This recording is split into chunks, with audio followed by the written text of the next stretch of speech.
Shabaka. Thank you. Thank you for being our guest. Thanks for having me. Jazz is a universal playground. Could you please tell us about this project you bring here at Torino Jazz Festival 2023 with Majid Bekas and Amit Great? This is a really special project for me because I've been a fan of Ghanaian music for a long time, but I've not done a lot of playing in it. I've played as a special guest in various concerts, but I've never done a whole concert with the Gimbri in particular. So it's really great to be able to just explore that space and explore the rhythms and actually see what it is to play in the same spirit of Ghana for a whole hour concert.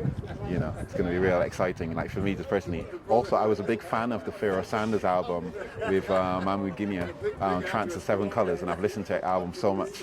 So it's good to be able to actually, even in commemorating Pharoah Sanders, to be able to actually get the spirit of that type of collaboration and bring it into today. You are working with different projects, no? And they have different moods and different inspiration. Yeah. Could you please describe them for us? I mean, there is a common focus in them, common focus for every project, one red thread for everything. Yeah, I mean, there's different types of threads for the different projects. One of the threads is that we normally play continuously throughout the concert. There's not a lot of talking normally, so it means that the energy can actually propulse itself towards the end. And I guess other than that, I don't know, I see that the common thread is me. I basically just do my thing, and my thing is interacting. So my thing is engaging with musicians and seeing what happens when I try to listen and respond to them and respond to the music in as pure way as possible, considering what I feel in the moment. So it just means that I don't come with any preconceptions.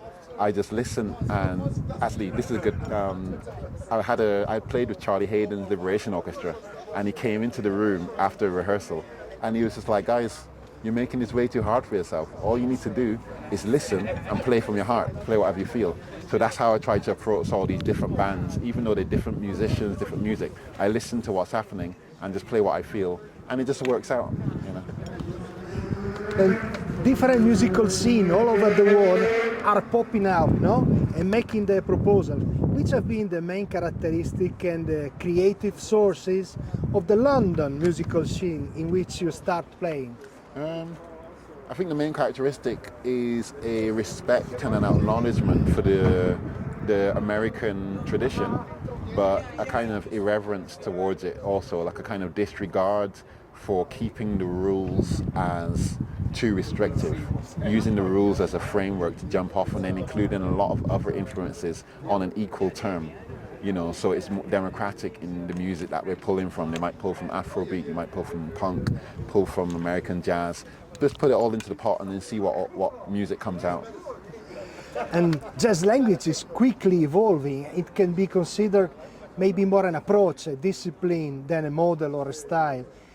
What do you think about that? How jazz tradition and artists have been helpful to build your music? It's a difficult question, just because it's like you take influence from everyone. You even take influence from people that you don't like. Some of the obvious people are obviously Pharoah Sanders and John Coltrane, Sam Rivers, but you know, it's in terms of jazz, it feels to me like it's an approach towards learning a vocabulary and then learning how to speak poetically and eloquently and with your own intellect within it and within the same structure. So I think that's the thing that connects all the musics together, that appreciation of the language and the will to use that language to say something that speaks towards the individual and their cultural context. And you read that music for you could be considered a way to unite people in the celebration of music, in the music right. Do you think that it could be considered also a significant vehicle for social and political ideas and values to highlight? I think so, because I mean, what the music is trying to be creative and to get creative solutions to musical issues and musical problems or musical situations. So the creative, the will to be creative is the same, in my opinion. So if there's a political impasse, there needs to be a creative solution to pass that. Now, a lot of people forget that if you want to have more creativity, then you need to apply the same techniques.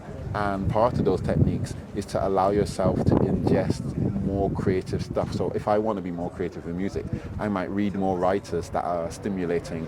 I might see more visual art that's stimulating, see more musicians. Everything will help in the creative impulse. So if you've got a doctor, lawyer, politician that comes to a concert, then I think that from seeing that creativity on stage, you go back to your regular life, and then you get more creative solutions to whatever problems are in your particular profession. So in that way, I think in a asymmetrical way, then it does solve a lot of creative problems in the world outside of the concert hall. Thank you very much, Shabaka. Cool, pleasure.